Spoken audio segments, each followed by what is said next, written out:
clase o le pedimos el favor a alguien? Ah, listo, gracias. ¿Quién empezó a grabarlo? Gracias, Sebastián. Listo. Las constituciones. ¿Qué hablamos de las constituciones?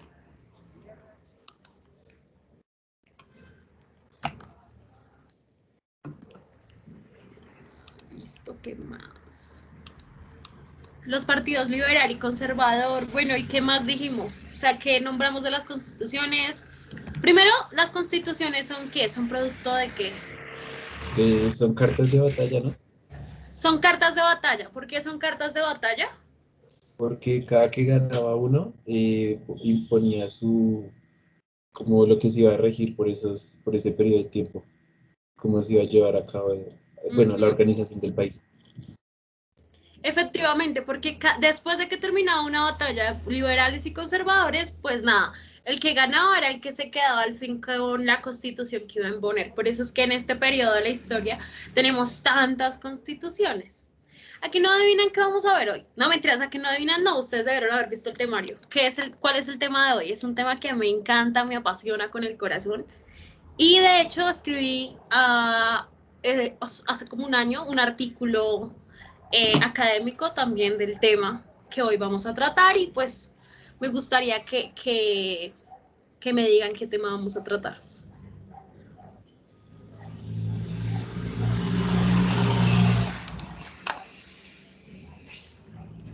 No, acá no hay caudillismos. Colombia se caracteriza porque acá no hubo caudillismos.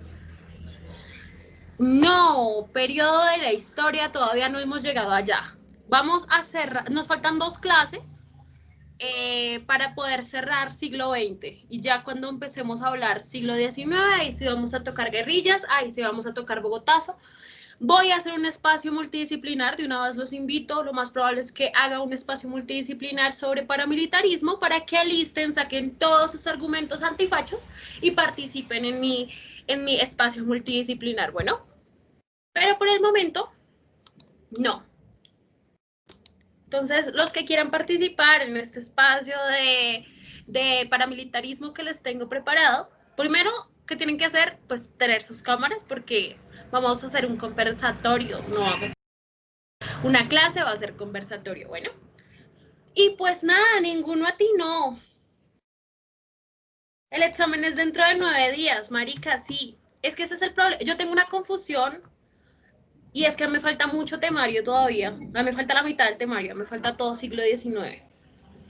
Entonces, yo no sé si esto vaya a continuar y dejamos el temario sin terminar, porque este semestre fue muy raro, o sea, no sé ustedes, pero a mí se me hizo que fue supremamente rápido, pero no se abarcaron muchos temas, por lo menos en mi materia. No sé cómo están en las demás. ¿En las demás ya terminaron temario?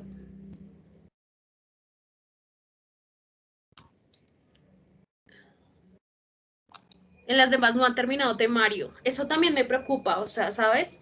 Siento que este semestre, aunque sí, es que este semestre tuvo una particularidad de tiempo y yo por lo menos a mí me falta todo siglo XIX, pero entonces estoy tratando de por eso abordarles lo que más puedan. Igual pues en el IFET sale más competencias ciudadanas que historia de Colombia.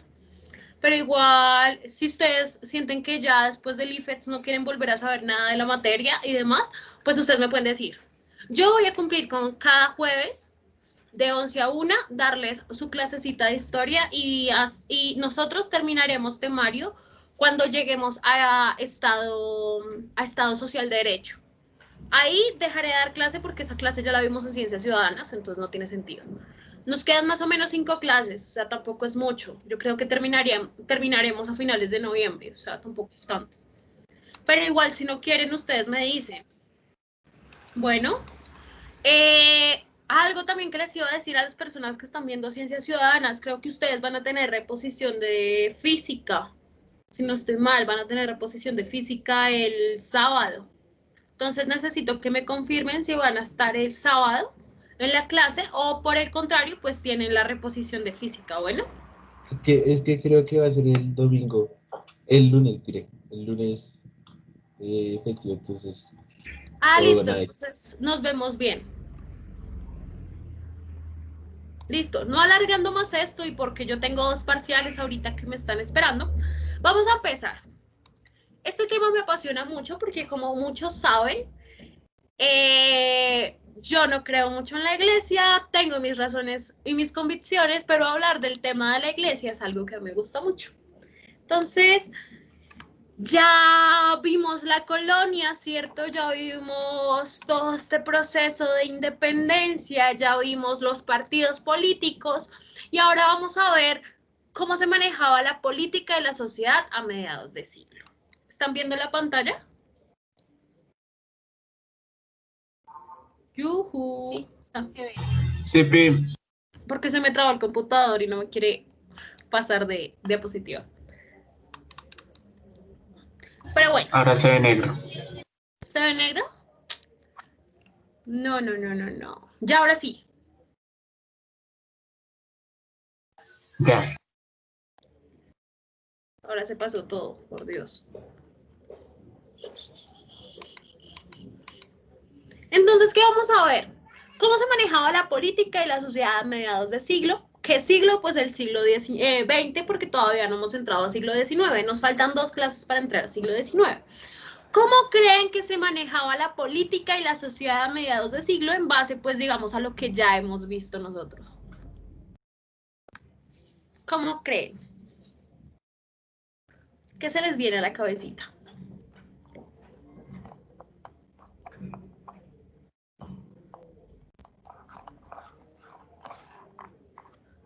¿Qué han visto? ¿Qué han leído?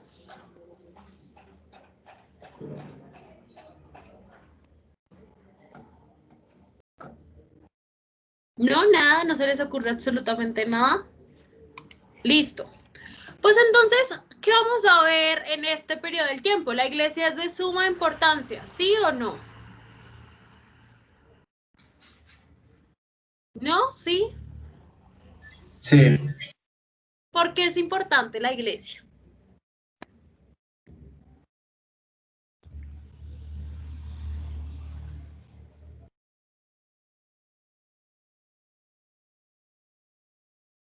Porque tiene influencia directa en las personas y en su pensamiento. Sí, prácticamente es por eso, porque realmente la iglesia tiene un fin de orden social. ¿Por qué? Pues porque la iglesia y todos estos mecanismos religiosos tienen un adoctrinamiento de cómo debe ser el ser humano, cómo debe actuar, qué debe comer, qué debe vestir, qué debe mostrar en público, qué no debe mostrar en público, cómo se deben tener relaciones sexuales, cómo no se deben tener. Todo este tipo de dinámicas las determina la iglesia, ¿sí o no? Y no solo la iglesia, la religión en general. Entonces, ¿qué va a pasar? Vamos a ver en este momento la influencia, influencia de la iglesia en las decisiones sociopolíticas de la Nueva Granada. Entonces, ¿qué va a pasar? Porque acá habremos puesto los partidos políticos. Liberal versus conservador. ¿Por qué?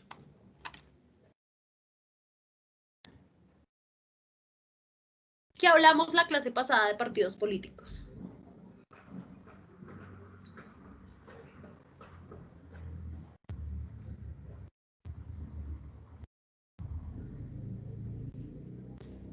¿O no hablamos nada?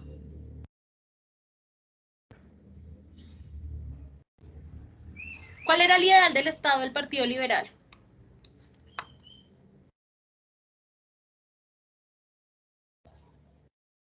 Una economía de libre mercado y que era federalista y que era laica. Bueno, se supone. Laica, listo. ¿Y el conservador?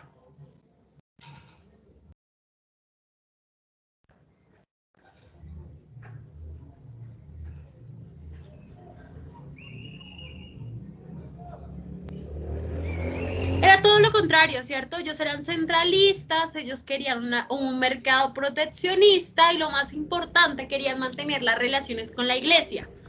¿Qué significa mantener las relaciones con la iglesia? Que la iglesia va a ser esa persona, ese ente institucional que va a estar ahí diciendo qué se puede y qué no puede hacerse en el Estado. Entonces, ¿qué va a pasar? Los que estuvieron en la clase del sábado, pues se van a dar cuenta que íbamos a ver algo muy particular, ¿cierto? Y fue que La última pregunta nos adelantó mucho, nos hizo un poco de spoiler con la clase que vamos a ver hoy. ¿Cuál es la diferencia fundamental de los liberales y conservadores? Entonces muchos dicen, no, realmente lo único que tenían de diferente era que uno quería un central y el otro quería federal, y ya, nada más. Pero entonces, ¿por qué será así? ¿Por qué? ¿Qué se les ocurre?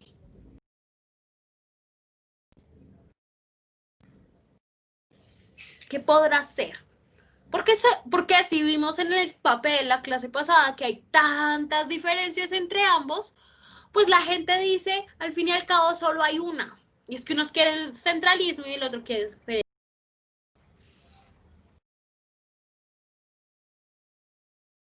Pues la explicación es muy sencilla. Realmente, si ustedes leen las constituciones liberales, se van a dar cuenta que ellos no cambiaron absolutamente nada. Ellos querían todavía la relación con la iglesia. Y aunque ellos decían que era un estado laico y que incluso la educación iba a ser laica, pues realmente no. Porque si ustedes leen todos estos escritos y las normativas para ser docente, primero tenía que estar casado. Segundo, tenía que haber salido de una iglesia, de un colegio católico. Tercero, tenía que tener la aprobación de un padre. Y si no tenía eso, pues no podía dar clases. Entonces, realmente les planteo ahí, ¿eso es una separación o no de la iglesia?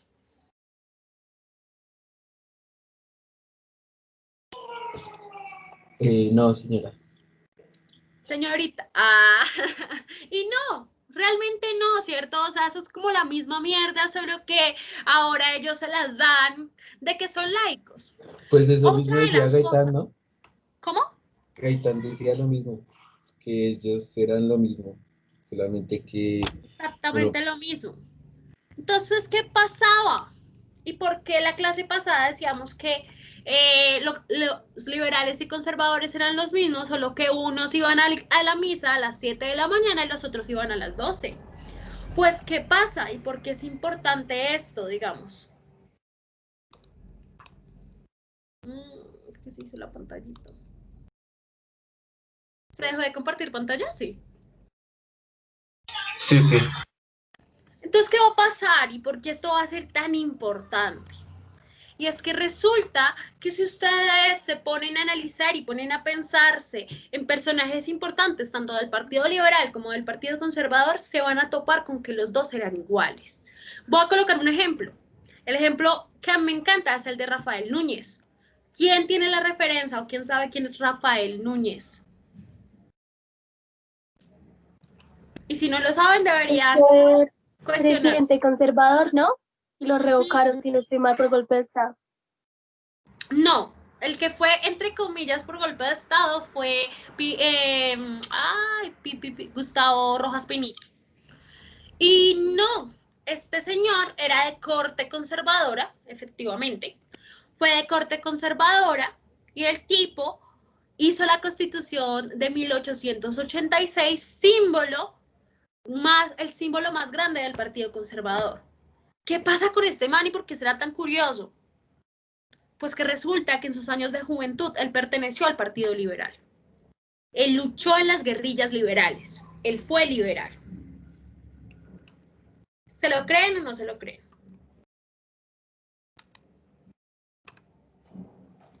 ¿Qué pasó?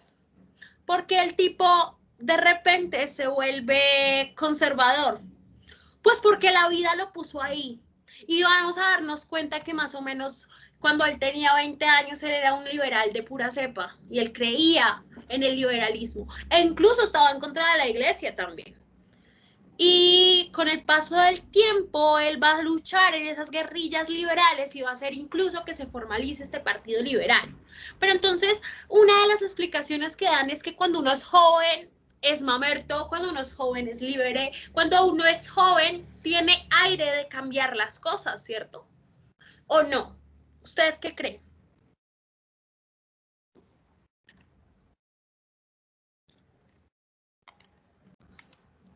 ¿Qué creen, chicos?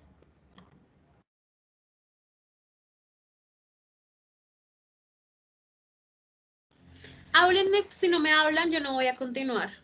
Me siento como dando una clase sola, y es en serio.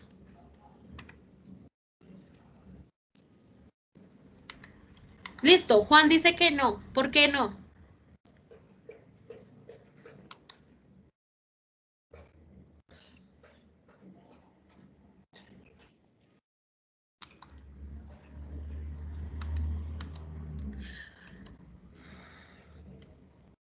Bueno, muchachos, la verdad, yo me esfuerzo mucho, créanme que sí, para que ustedes participen y yo no puedo seguir así. La verdad, yo voy a dar mi clase y ya.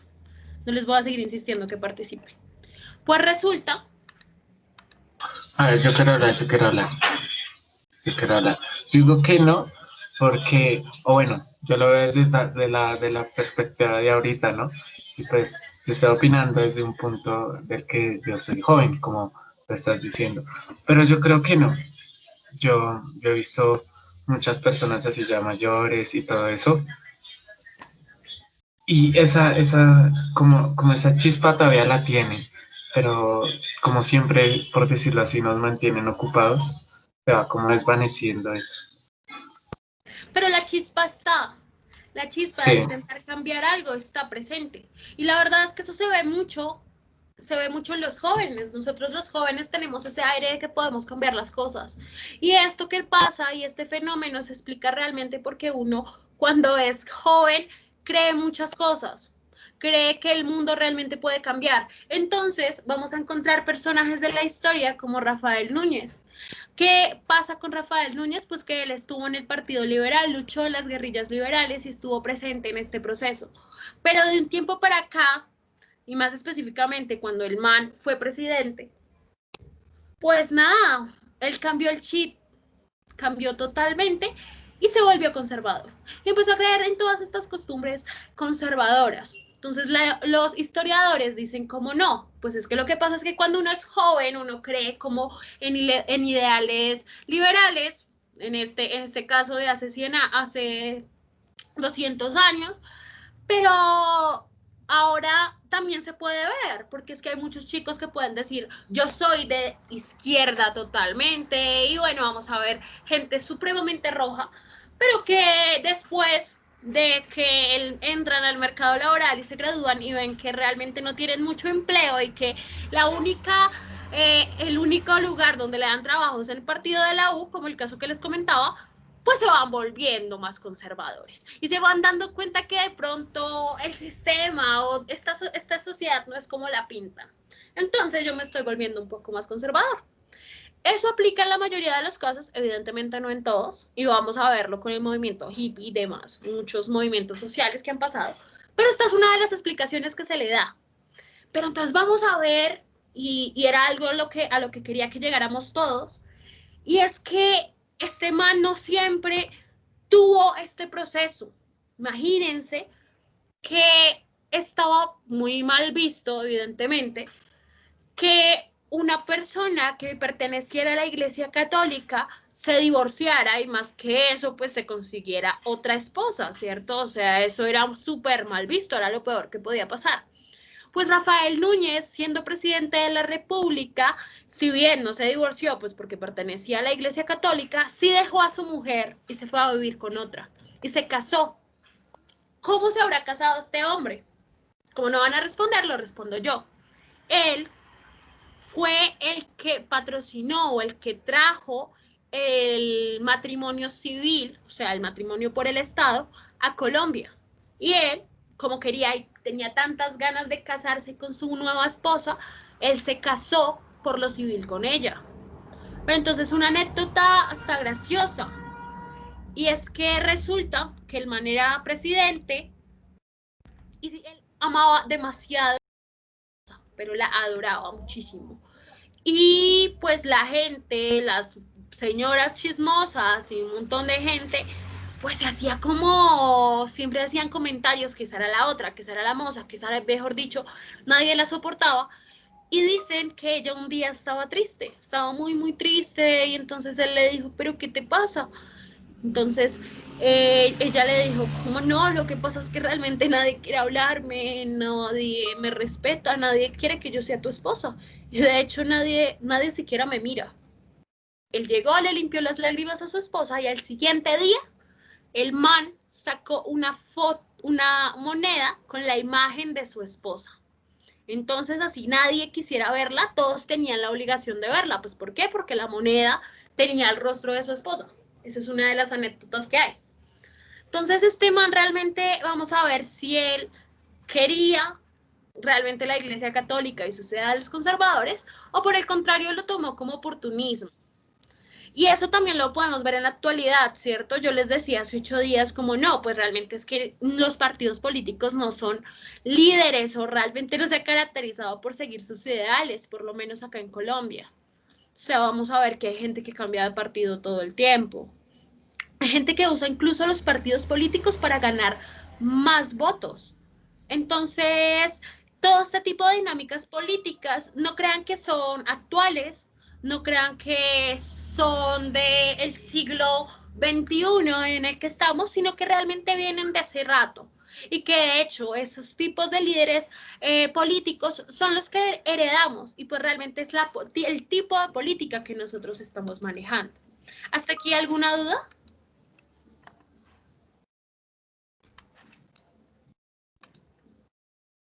Y cuando le hizo lo de la moneda y eso no le pusieron peros. No, porque él era el presidente y ustedes van a ver que la Constitución de 1886 es sumamente autoritaria.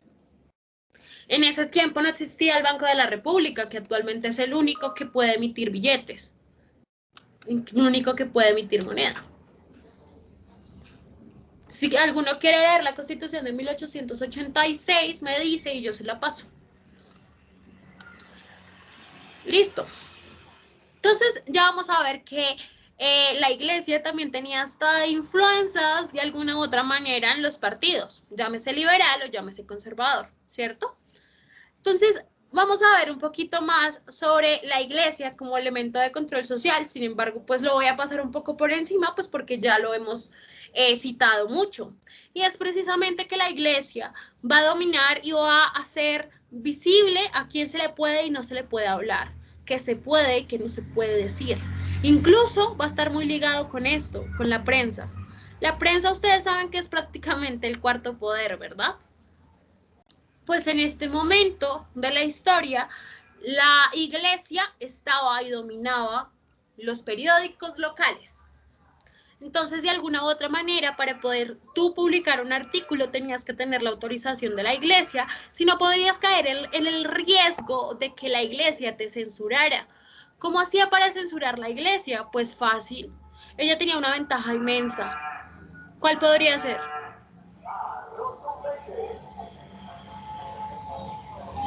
Listo. El temor de Dios. No, que ellos se Y veían como una vez a la semana con toda la comunidad, ¿cierto? El domingo todo el mundo iba a la iglesia y dedicaba todo su día a ir a la iglesia.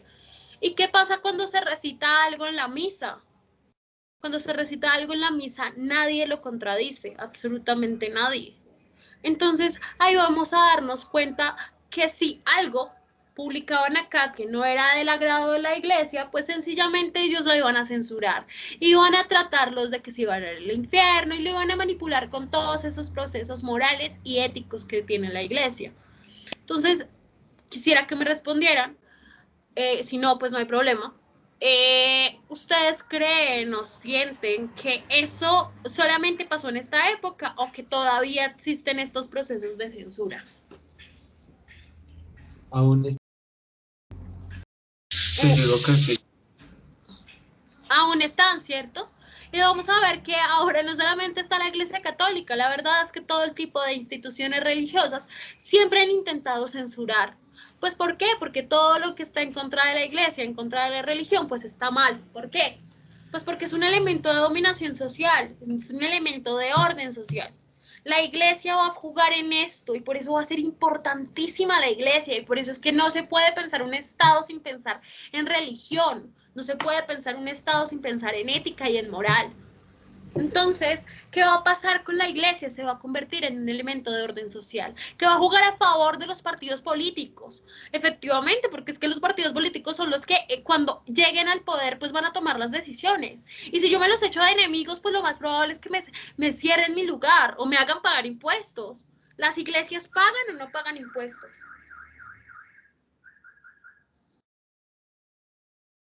no pagan impuestos, ni en esa época ni ahora. ¿Alguien iba a hablar? Las iglesias no pagan impuestos, ni en esa época ni ahora, es totalmente injusto. La iglesia es un mecanismo que recauda dinero muy grande, prácticamente se lo roban todo. O sea, todo el fin o el lucro de la iglesia va al Vaticano. ¿Qué pasa? Vaticano es uno de los países más adinerados del mundo. Que no, que hacen obras Sin benéficas, eso contar es las pura y física iglesias mierda. ¿Por cristianas, qué? ¿no? Porque hay gente que dona mucho dinero y es la que al fin y al cabo es la que da el dinero para que esas causas benéficas se hagan. No es la iglesia no da nada, la iglesia solo se enriquece. La gente es la que hace y el crédito se lo lleva a la iglesia. Por eso es que yo en lo personal respeto las creencias de todos, yo no creo en ninguna institución religiosa. Pero entonces, para eso es para lo que nos sirven las iglesias, incluso para lo que nos sirve lo moral y lo ético. Porque aquí a mí me digan que algo está bien o está mal, pues eso ya sería muy personal. A mí alguien no tendría que imponerme un proceso ético, incluso político, además. O sea, lo que puede que para mí Camila Mallorquín esté bien, de pronto para Camila no lo esté, para la otra Camila que está por ahí conectada. O de pronto para Carol no sea bueno y para mí sí, o para Harold. Toda la ética es totalmente diferente. Pero entonces, ¿qué vamos a hacer? Así se manejan las cosas, así se manejan y eso es un elemento de control social, de orden social. ¿Hasta aquí alguna duda? Listo. Ya por último vamos a ver, pues nada, la prensa. La prensa va a ser muy importante y se conoce como el cuarto poder, como les estaba nombrando, y es precisamente porque todo lo que yo leo, lo que yo veo específicamente, pues es lo que yo voy a creer. Y si a mí me dicen que un manifestante es un vándalo, pues yo lo voy a creer. Y así era, igual en esa época. Entonces, es un elemento de cohesión social, es un elemento de, entre comillas, mantenerte informado, pero pues mantenerte informado como ellos quieren, no como realmente debería ser. Les cuento, para una materia de la pedagógica, ustedes saben que yo empecé este semestre, soy una primípara en la pedagógica, tuvimos que hacer un análisis pues, noticias, ejercicios de prensa. ¿Qué pasaba con estos ejercicios de prensa? ¿Qué pasa con estos ejercicios? Pues resulta que la profesora como ejercicio nos puso a leer noticias o sea, tenemos que escoger como una noticia una vez a la semana, contrarrestar la noticia de un periódico formal y contrarrestarla con un periódico alternativo. ¿Qué pasa? Que al final pues nos tocaba presentar como todo este reporte. Yo me di cuenta de algo, pero quisiera que ustedes me digan qué puede suceder en este proceso antes de que yo les diga. ¿De qué pude haberme dado cuenta?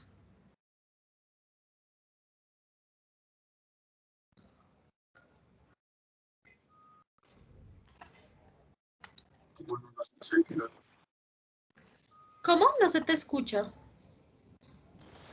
¿Me escuchas? Listo, ya ahora sí. Ok, que uno es más imparcial que el otro. Ok, puede ser. Acá dicen de la intención con la que hablan. ¿Alguien más quisiera decir algo? Yo me di cuenta de algo muy importante y que de pronto mis compañeros no se dieron cuenta porque son un poquito más mamertos que yo. Y es que ningún periódico es imparcial.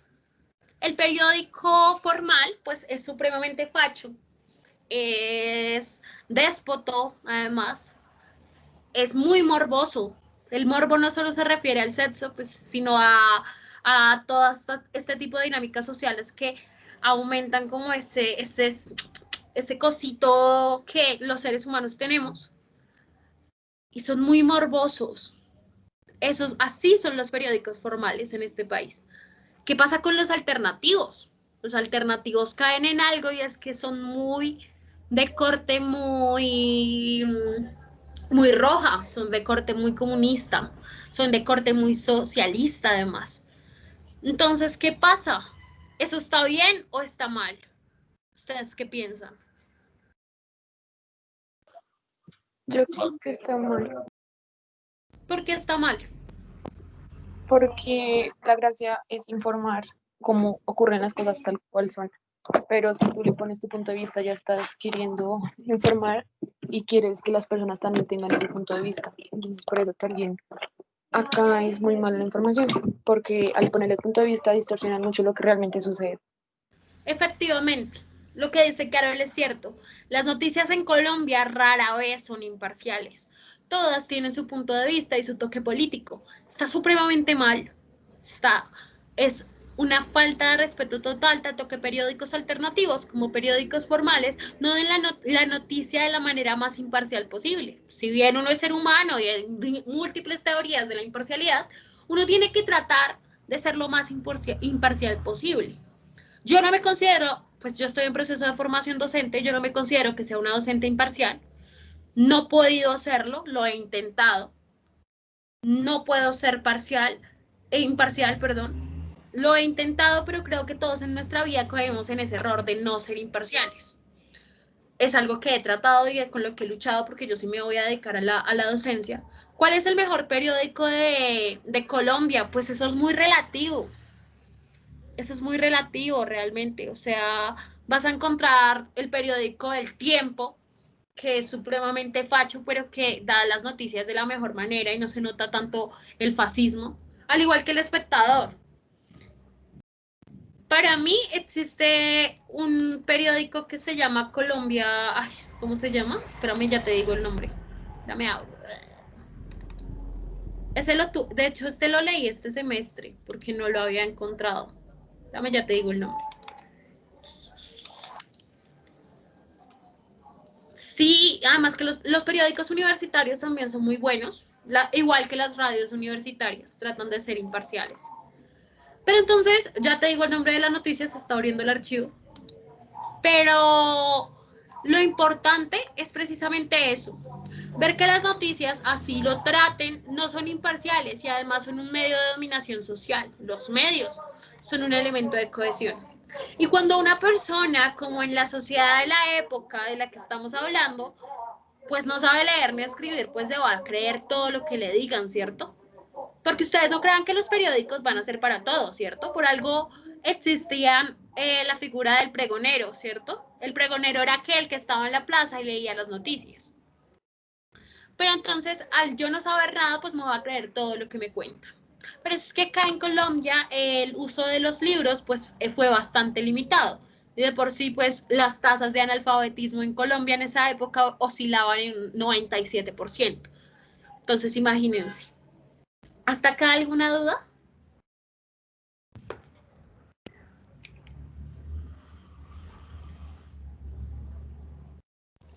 Listo. Pasemos al segundo punto. Vamos a hablar de la iglesia en un ámbito educativo. Si bien ya lo tocamos, pues nos gustaría, me gustaría en esta cátedra verlo un poco más allá. Y es decir, que la iglesia o la educación es sumamente adoctrinada. Por eso es que es importante que el docente tenga como tal la mayor imparcialidad posible. Entonces, por eso les nombraba, no crean que fue de gratis el hecho de haberles dicho que yo trato de ser parcial, pero pues no lo soy, creo que muchos lo han notado. O sea, muchos de los que están acá saben mi postura política. Eso no debería ser así, igual estoy en docente en formación, pero pues la iglesia va a tomar todos estos espacios educativos y va a formar cristianos o va a formar católicos ejemplares. ¿Ejemplares por qué? Porque no van a levantarse, porque van a ser dóciles, porque van a ser creyentes de la Iglesia Católica y de todo lo que diga la Iglesia Católica, y por supuesto, van a estar a favor o en contra de un orden social y político, además. Entonces, si a mí me crían desde que yo soy pequeña, no sé si a ustedes les ha pasado, pero a mí me criaron, pues no muy arraigada, por eso es que no creí, yo dejé de creer en la iglesia como desde que tenía unos 12 años. Pero a mí me criaron con la iglesia católica y yo de hecho hice la primera comunión y demás, primera comunión sin entender nada, por cierto.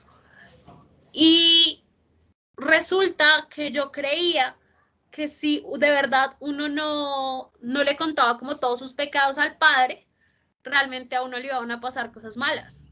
Era un pensamiento que yo creía y es un pensamiento que todavía tienen muchas personas, ¿cierto? O sea, si ustedes hablan con algún católico súper, o sea, súper arraigado a su religión, pues les va a decir que efectivamente van a pasar cosas malas y que si el padre usted lo escucha, pues realmente él va a ser y va a intervenir entre Dios y usted para que él los perdone. Pero entonces ustedes lo ven salir de la iglesia y ya están cometiendo otra vez pecados.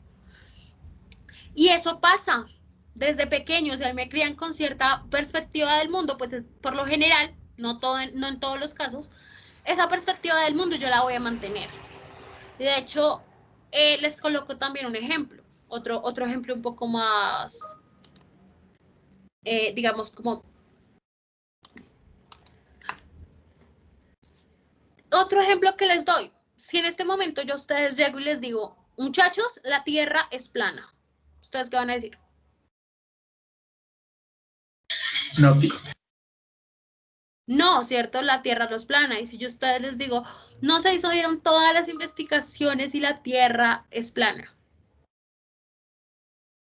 ¿Ustedes qué dicen?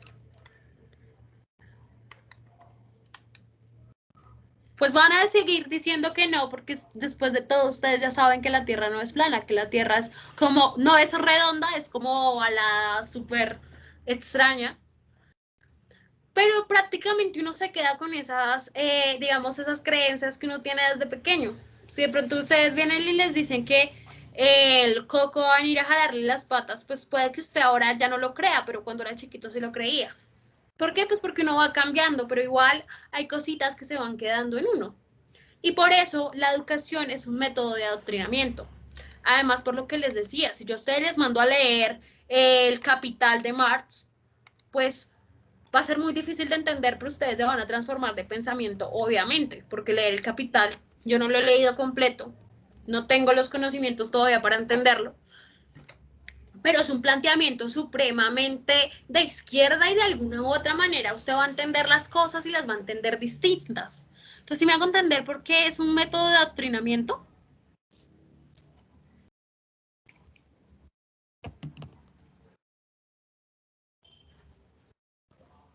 Sí. Listo. Y por otro lado, vamos a ver la importancia de las escuelas indígenas. No pudieron matarlos, ¿cierto? No pudieron, acá en Colombia no hubo un etnocidio tan grande como en zonas como Chile o Argentina, incluso Uruguay. Acá en Colombia eso no pasó. ¿Por qué no pasó, muchachos?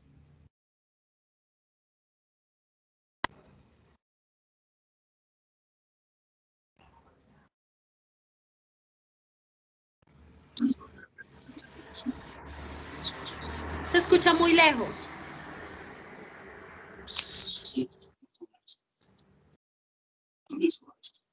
Que ciertas civilizaciones no lo permitieron.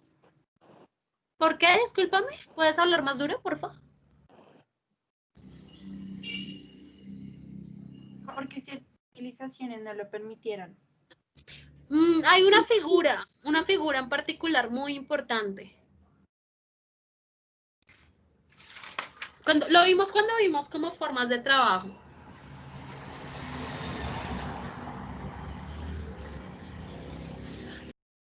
Son métodos de trabajo más regulados, acá existe la encomienda, ¿cierto? Existe la mita, y sobre todo se dio un gran avance en la recolección de impuestos porque se crearon las figuras de resguardos indígenas, ¿cierto? Entonces todavía existían los indígenas y pues para ellos, para la figura occidental, los indígenas todavía seguían siendo salvajes. Todavía al ser, pues recuerden que ellos tienen el alma, al ser seres humanos salvajes necesitaban tener una cultura, necesitaban tener educación, pero pues la educación tiene que ser occidental. Entonces se crean las escuelas para indígenas. ¿Qué se enseñan estas escuelas para indígenas? Se enseña a hablar español, se enseña teología y se enseña a leer y a escribir. Pues efectivamente. Además, de vez en cuando en algunas escuelas se enseñaban manualidades. Era lo único a lo que podían pues aspirar los indígenas, pero era de mucha ayuda, digamos, para ellos. En el sentido de no tanto el hecho de aprender teología y demás, muchos de los indígenas se volvieron católicos, pero sin embargo se volvieron como la mezcla de los dos mundos porque nunca dejaron de creer en sus ancestros, digamos, pertenecientes a su etnia indígena, pero pues se acoplaron de la mejor manera a la Iglesia Católica.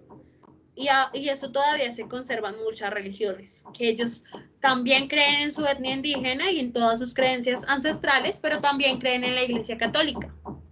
Eso pasó con algunos de los indígenas gracias a estas escuelas indígenas. ¿Hasta aquí alguna duda, chicos?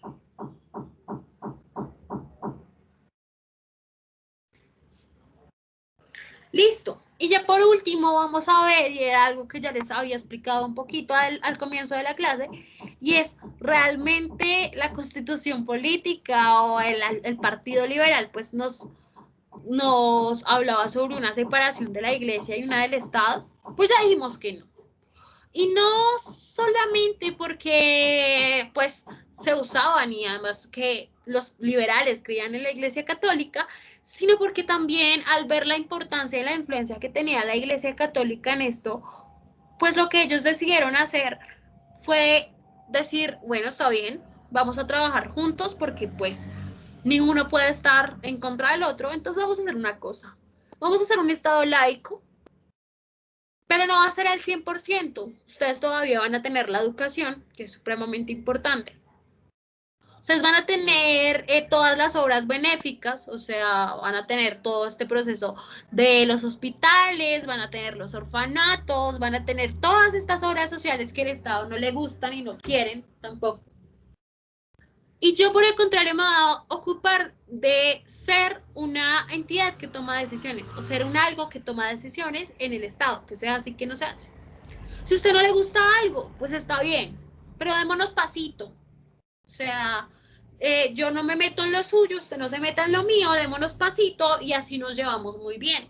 Eso es lo que plantea la Constitución de 1886. No plantea una separación directa, pero sí plantea como tal el hecho de que la iglesia se queda con lo social y el Estado se queda con lo político. ¿Hasta aquí alguna duda, muchachos?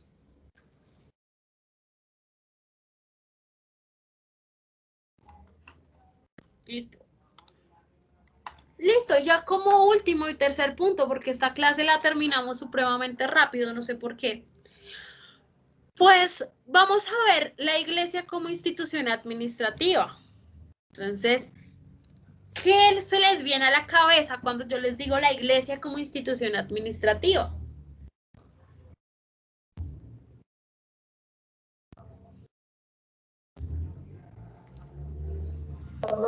Que es la que elige mandatarios, de cierta manera. Puede ser. ¿A alguien más se le ocurre algo, chicos?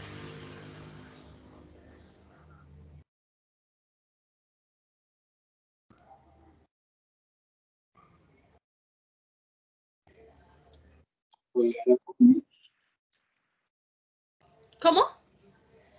Se apodera de la economía. Ok. Listo, una cosa muy importante que va a cambiar el rumbo de absolutamente todo y ustedes lo van a encontrar y si quieren investigar más sobre el tema, bienvenidos. Y es algo que se va a denominar el patronato republicano. ¿Alguna vez ustedes han escuchado sobre el patronato republicano? ¿Algo que les hayan dicho en su colegio?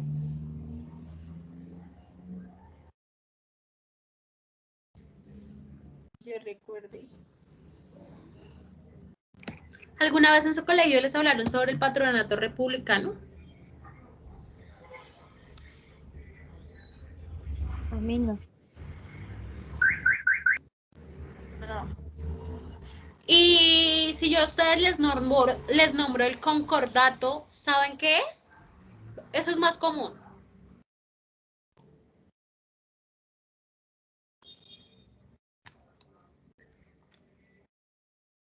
El concordato, les voy a explicar primero qué es el concordato. El concordato ocurre en Europa y pues prácticamente es como esa relación de iglesia-estado. ¿Por qué? Pues porque siempre han estado en pugna. Entonces, el concordato es cuando el Estado y la Iglesia actúan de la mano en la toma de decisiones, es decir, van juntitos a tomar decisiones. Entonces, uno no puede ocurrirse en lo otro. Entonces, eso es prácticamente el concordato. ¿Qué pasó en el concordato? Acá en Colombia también se manejó el concordato. Fue traído por la colonia, evidentemente, y se conservó hasta que pues prácticamente nosotros nos separamos y fuimos un estado independiente y pasaron todas estas guerras liberales y todo. Entonces Colombia, o bueno, la Nueva Granada determina que se acaba el concordato y en lugar de eso va a haber un patronato republicano. Entonces, ustedes se preguntarán, bueno, ¿qué es el patronato? El patronato es una figura muy similar al concordato, solo que el Estado en este caso va a tener más libertad de tomar decisiones. Sin embargo, la Iglesia pues va a estar ahí, o sea, va a estar ahí vigilando, va a estar ahí pendiente de lo que pase, va a estar ahí presente. Pero entonces, ¿qué va a hacer con el Estado? El Estado va a ser libre de tomar las decisiones que quiera para el bienestar de sus ciudadanos y va a estar ahí. ¿Qué va a pasar con el patronato republicano? Pues se van a tener como esas dinámicas sociales, políticas y económicas que tanto nos importa a la hora de hablar de Estado.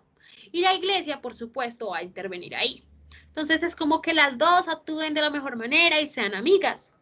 ¿Sí se puede entender un poquito más qué es el patronato?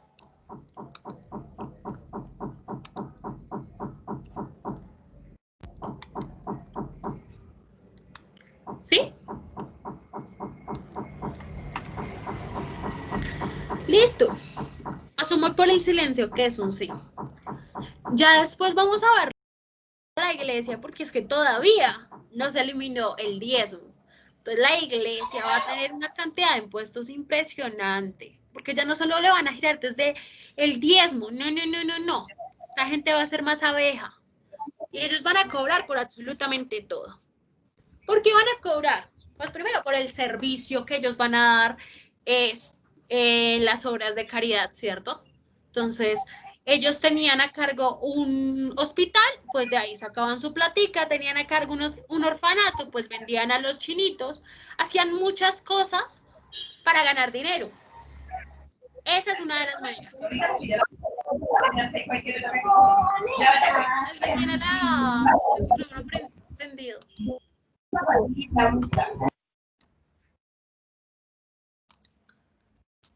Esa es una de las maneras. ¿Cuál podría ser la otra manera, chicos?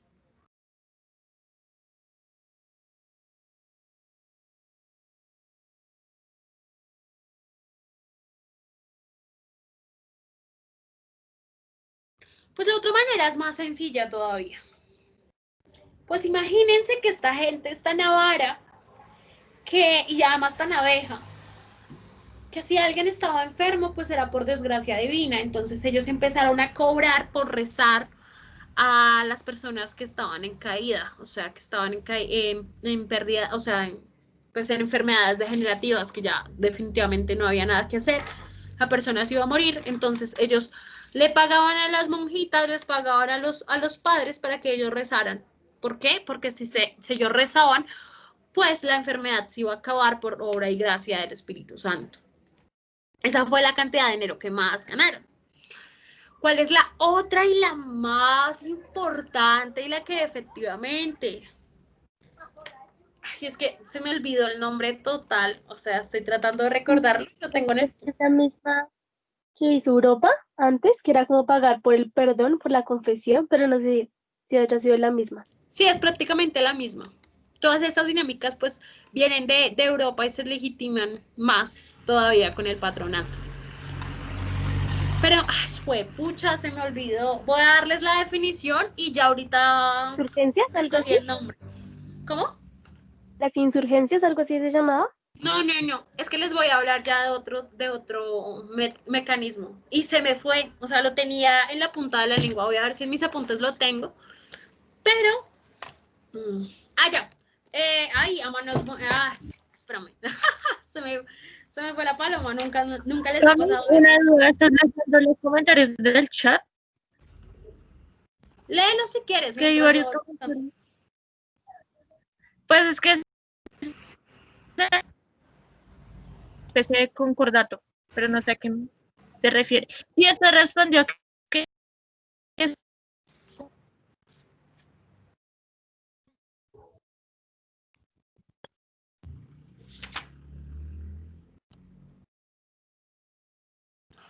Ah, listo, ya.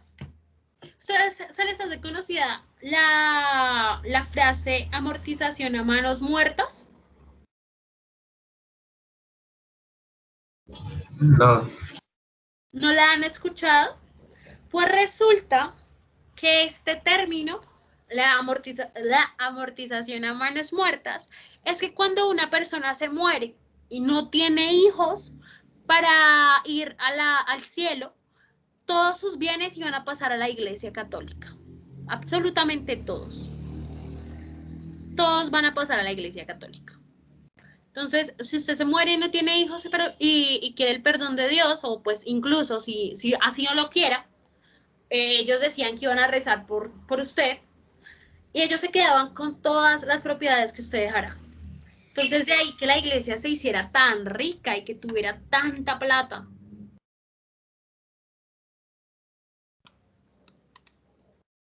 Dice, o sea, sí es como una especie de concordato, solo que aplicado pues acá. Es muy similar. Igual voy a tratar de buscar un video para que se entienda más. Y entonces, esta amortización a manos muertas, pues imagínense, realmente los hizo ricos. Y los hizo aún más, o sea, tenían aún más dinero, pueden creerlo. Tenían mucha plata. Y de ahí que la iglesia, aún en la actualidad, pues tenga tanto dinero. Después ya se van a denominar otro tipo de cosas y ya el Estado va a venir a intervenir, pero eso ya va a pasar en siglo XX, entonces no nos importa hablar de eso todavía. A eso se refiere cuando yo digo, o bueno, sí, pues cuando yo lo digo en el texto, la iglesia como institución administrativa. ¿Hasta aquí alguna duda, muchachos?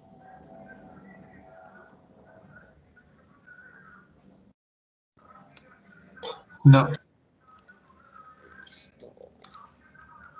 Entonces, vamos a ver un poquito las ciudades con más influencia, perdón, de la Iglesia Católica.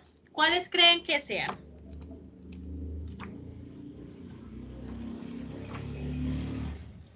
¿Cuáles se les vienen a la cabeza? Así, lo que ustedes han visto. ¿Dónde hay más presencia de ingresos? De iglesias. La capital. Katy dijo que en Bogotá, Bogotá, Antioquia. Cali, en- Medellín, Cartagena. Boyacá, Dinamarca. Están diciendo por el chat. listo, ahí estoy leyendo. Bogotá, Cali, Medellín, Boyacá, ¿qué más? ¿Qué se les ocurre? ¿Quién da más?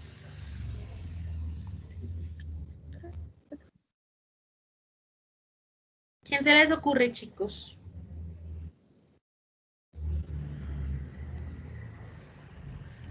En Cundinamarca y en Boyacá. Pero esos son departamentos. Hablemos de ciudades. Cartagena.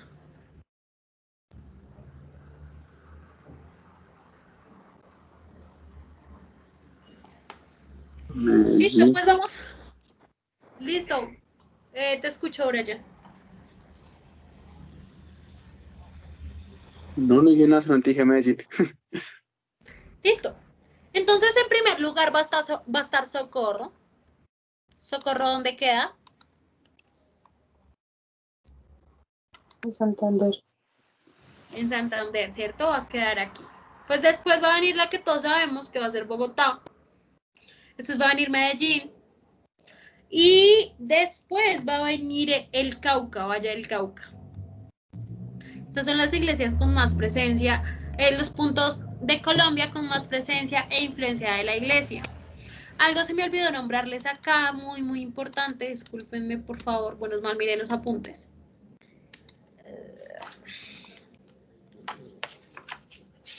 ¿Ustedes alguna vez han escuchado la guerra de los conventos?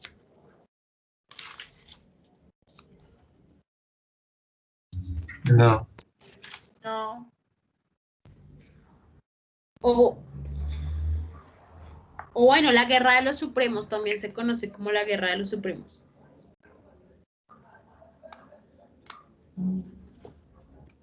¿No? Vamos a ver un video, bueno.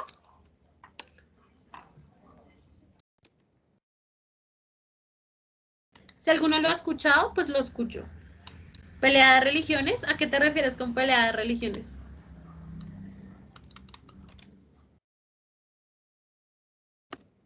Vamos a ver un video que les tenía. O sea, la verdad, se me olvidó cuando estaba dando el tema.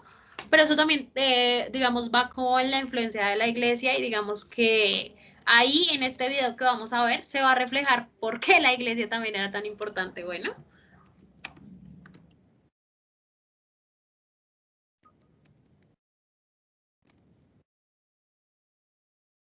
Pero entonces, ¿a qué se les viene en la cabeza la guerra de los supremos o la guerra de los conventos?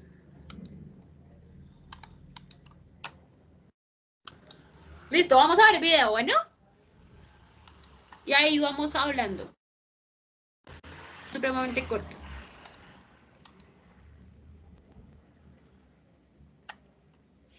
Perdón si coloco para niños, yo sé que ustedes son supremamente grandes. Pero se entiende mejor. La Guerra de los Supremos. Tras 7 años de existencia, la República de la Nueva Granada experimentó su primer conflicto armado en 1839. Este conflicto se conoce en la historia como la Guerra de los Conventos o la Guerra de los Supremos. En mayo de aquel año, el presidente José Ignacio de Márquez aplicó una norma emitida en 1831 que ordenaba eliminar 4 conventos en la ciudad de Pasto debido a que eran ocupados por menos de 8 religiosos. Un sacerdote, el padre Francisco de Villota, se opuso a la medida y pidió apoyo a los ciudadanos de Pasto para evitar la aplicación de la medida. En julio de 1839, la población católica asaltó las guarniciones militares de Pasto. El gobierno ataca a la religión. ¡Fuera Márquez! Sin embargo, un mes después, el general Pedro Alcántara Herrán reprimió la revuelta con un ejército que apoyaba al gobierno y la colaboración de tropas ecuatorianas al mando del general Juan José Flores.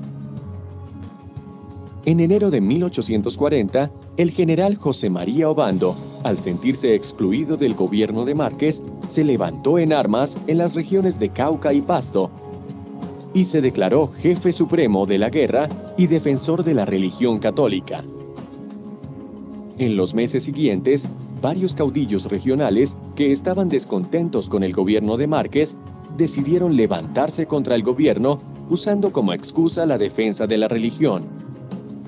Sin embargo, su verdadero interés era incrementar su poder e imponer sus decisiones en cuestiones políticas.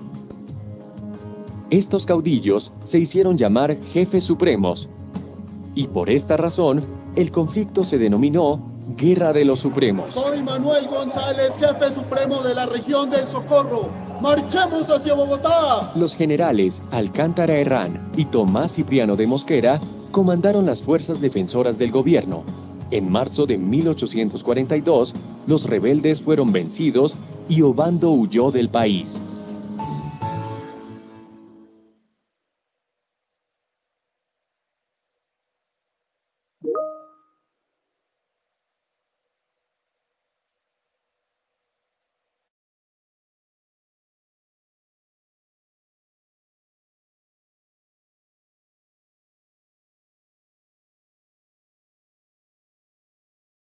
Ya ahora sí, se entiende un poco más qué fue la guerra de los conventos.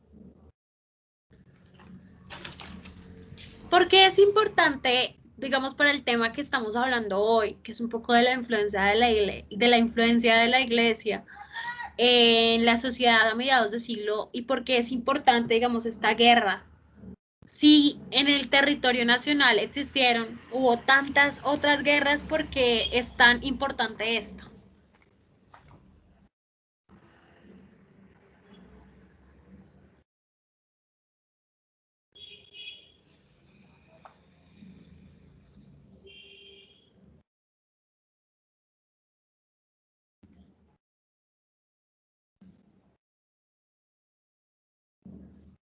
Pues es importante porque se inmiscuye o habla directamente sobre la influencia de la religión católica y el hecho de que Ignacio de Márquez dijera, porque él sacó una ley, digamos que era muy obvia o un poco justa, y era, ¿ustedes alguna vez han ido al convento o tienen la certeza de la cantidad de terreno que tienen los conventos?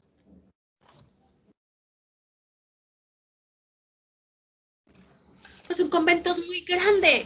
O sea, un convento es más o menos como el Museo Nacional. Hagan de cuenta, el Museo Nacional es supremamente grande. Eso fue una cárcel, pero es más o menos así. Los conventos y las cárceles tenían la misma cantidad. Hoy, a veces los conventos tenían más cantidad de personas que una cárcel. Y era mucho, mucho, mucho. Pues como dice en el video, resulta que él sacó una ley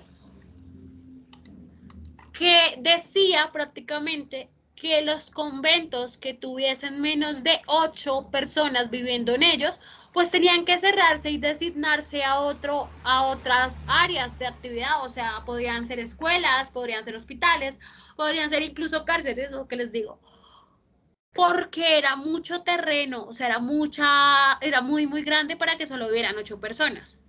Es muy razonable, ¿no? O a mi parecer, porque, o sea 8 personas viviendo en un terreno tan grande, no sé ustedes, pero me parecía absurdo. Él quería destinar todos estos terrenos pues, a obras sociales que vienen a Colombia o a la Nueva Granada en esa época, y hacía mucha falta. Pues resulta que lo primero que pasó fue que en Pasto también existe una gran presencia de iglesias e influencia de la Iglesia Católica. De hecho, ellos eran realistas, acuérdense de eso. Y pues esto pasó también que ellos fue el mensajero, les dijo que tenían que cerrar, y la excusa que sacó la iglesia es que este presidente de corte liberal, por supuesto, pues tenía algo en contra de la Iglesia Católica. ¿Y qué va a pasar? Se va a expandir todo esto a todo el territorio nacional. Y entonces la guerra contra este presidente va a empezar de una manera impresionante. Están ahí que lo destronan y todo. Y ahí empieza la guerra de los supremos. Ese es uno de los resultados. Después resulta otra constitución, pero esa es la primera guerra del territorio nacional y por ende la más importante, porque de ahí se desata la influencia tan grande, la influencia tan grande que tiene la iglesia en este territorio. Entonces, eso era lo que yo les quería mostrar. Bueno, es mal me acordé, bueno, es mal miré los apuntes, porque eso era lo que yo quería darles a entender. ¿Por qué la iglesia en esta época es tan importante? También que ustedes vean un poquito de nuestra historia, ¿sí? O sea, de que no todo empieza porque sí.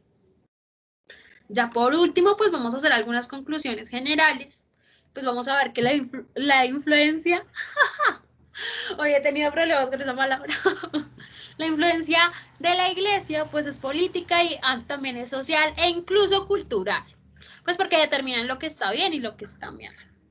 La iglesia, además de todo, tiene un adoctrinamiento económico, un adoctrinamiento educativo, pues porque determina las creencias de los niños desde pequeños y permiten o no permiten leer ciertas cosas. Y por último, el patronato republicano pues dio muchísimos beneficios económicos a la iglesia y también dio como resultado que la iglesia tuviese mucho más poder, muchísimo, ¿cierto? Porque si yo tengo beneficios económicos, pues también va a tener beneficios sociales, políticos y todo este tipo de dinámicas que vemos en el cotidiano. ¿Hasta aquí alguna duda, chicos? ¿Algo que no hayan entendido?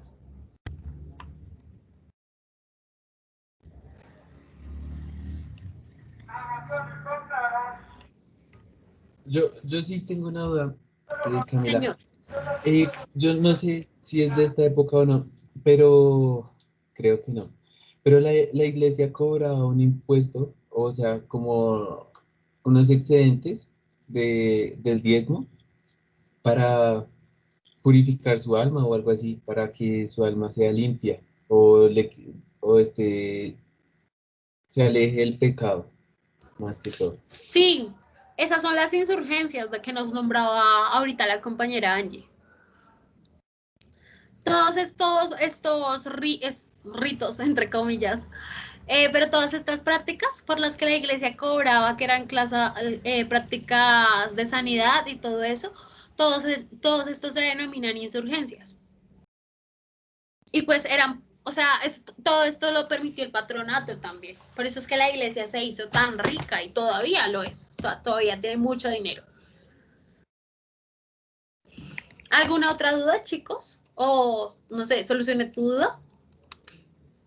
Ah, bueno, y en la actualidad, pues eso todavía pasa. O sea, hay mucha gente que todavía le paga a la iglesia y da donaciones y demás. Lo que pasa es que ahora no se le denomina impuesto, pero sí se le denomina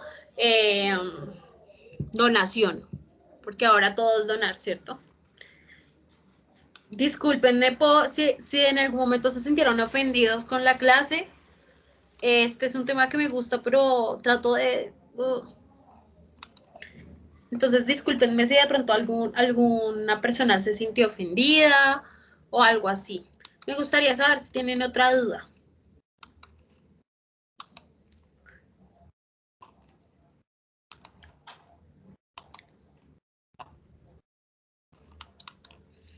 Bueno, yo les traje un juego, no sé si quieran jugar.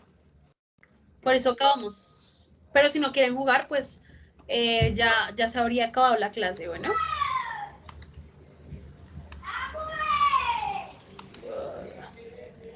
Dice, pero la iglesia como tal ya no tiene. Se supone que la iglesia ya no tiene voz ni voto tampoco. Ah, listo, Kitty tiene una pregunta. Espérame, termino la idea y ya va. Se supone que la iglesia ahora no tiene voz ni voto, pero pues miremos cómo la iglesia realmente determina ciertas cosas, ¿no? O sea, ¿por qué no se puede casar? ¿Por qué las personas que son homosexuales no se pueden casar? Influye demasiado. Listo, Kitty, si quieres, haz tu pregunta.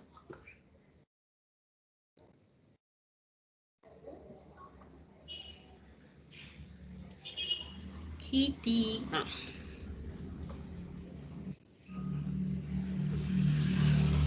¿Desde cuándo exactamente somos considerados un país laico? Desde la Constitución de 1991. Pues, ¿por qué? Porque la Constitución de 1886, que estuvo rigiendo más de 100 años a Colombia, pues era de corte conservadora. Además que nosotros éramos el país del Sagrado Corazón, ¿no? O sea, y en el prefacio de la Constitución de 1881, 86, perdón, ahí dice que somos un país que cree en la religión católica y se adapta a la religión católica. Ya empezamos a ser un país laico, entre comillas, en 1991 con esta constitución. ¿Sí quedó aclarada la duda, Katy?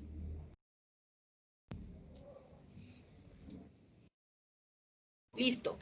¿Alguna otra duda, muchachos?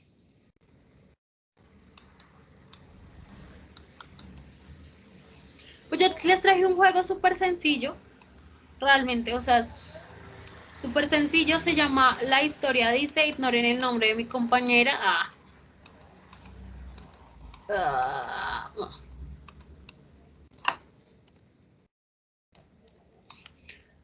Me gustaría que participaran. Igual si no quieren participar, pues no importa. Pero bueno, ¿ustedes se acuerdan que puse muchísimas imágenes en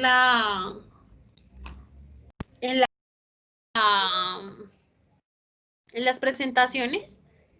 ¿Qué imagen contribuye a, primero, qué premisa y de qué se trató la premisa? Entonces, si quieren, levanten la manita y alguien, Kate, Kate no, no, Nicole, si puedes decirme quién está alzando la mano. Dale. Listo. Si alguien quiere levantar la mano, si no, pues no hay problema y terminamos aquí. No va a pasar nada.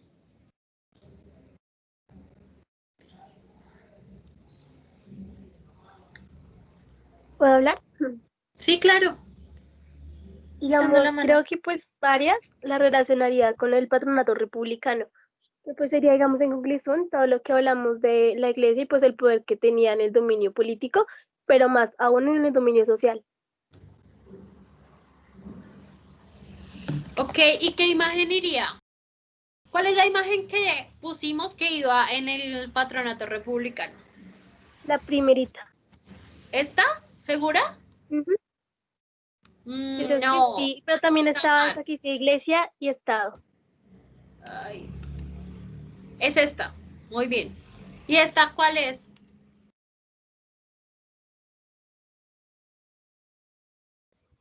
Esta es la de los Jimena está alzando la mano. ¿Quién?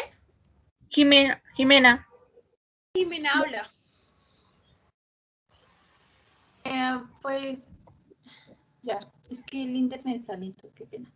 Dale. La del cerebro, como venga, más peticiones, hablaba sobre el adoctrinamiento que realizaba la iglesia, ya que influía ciertos pensamientos para crear un ciudadano ideal y pues que cumpliera con los ideales de la iglesia.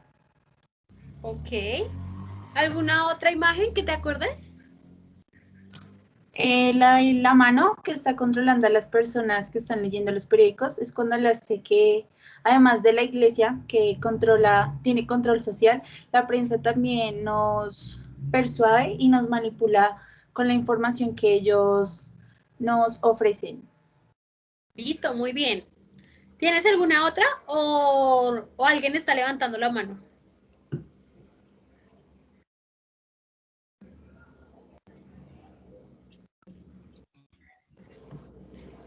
También está la de conservadores y liberales, ¿no? Sí, ¿cuál es? Que era Sí. cómo eran con la iglesia, básicamente. Listo. Cómo eran los dos y cómo se relacionaban directamente con ello. Listo, muy bien. Nos falta esta y nos falta esta.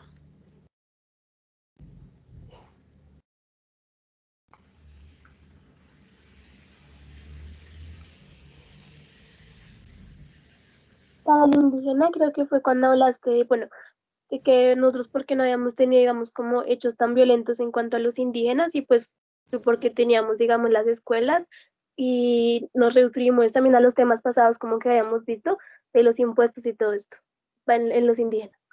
Es en esta, listo, falta esta.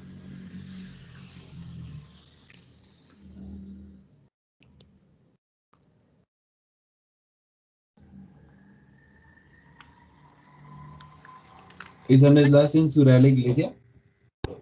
La iglesia como orden social. ¿A qué se refiere la iglesia como orden social?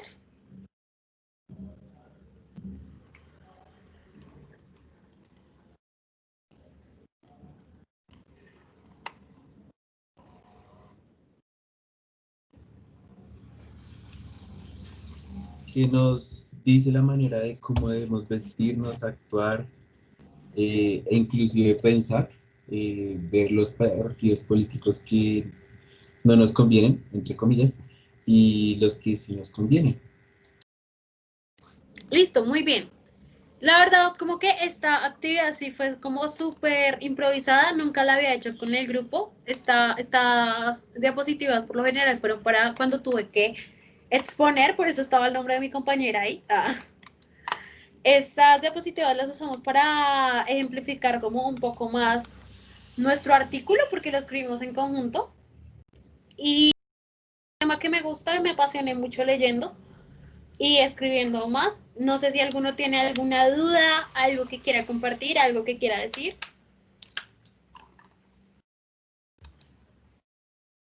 El próximo tema debería ser la Guerra de los 1000 días.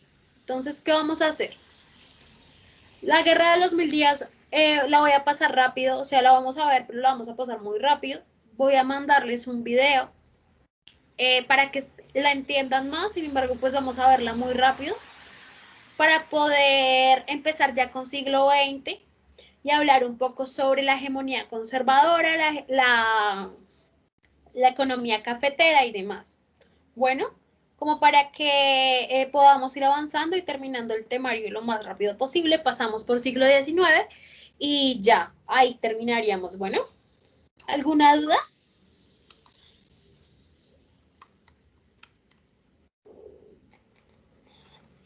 El video de la guerra de los 1000 días se los voy a subir justo ya, o sea, ahorita cuelgo la llamada y ya les subo el video de una vez para que lo miren y no haya excusa. Espero que lo miren y porque este tema lo voy a pasar muy rápido, bueno, lo voy a pasar rápido para que podamos entrar a siglo XX, que siglo XX trae muchas más cosas interesantes y bonitas para esta clase, bueno. Entonces, nada, chicos, que tengan buena tarde, que descansen, que duerman. Y quería decirles que yo en serio me esfuerzo mucho para que ustedes participen, para que esta clase no sea catedrática. Y si ustedes no participan, pues prácticamente es como si fuera muy boba hablando sola.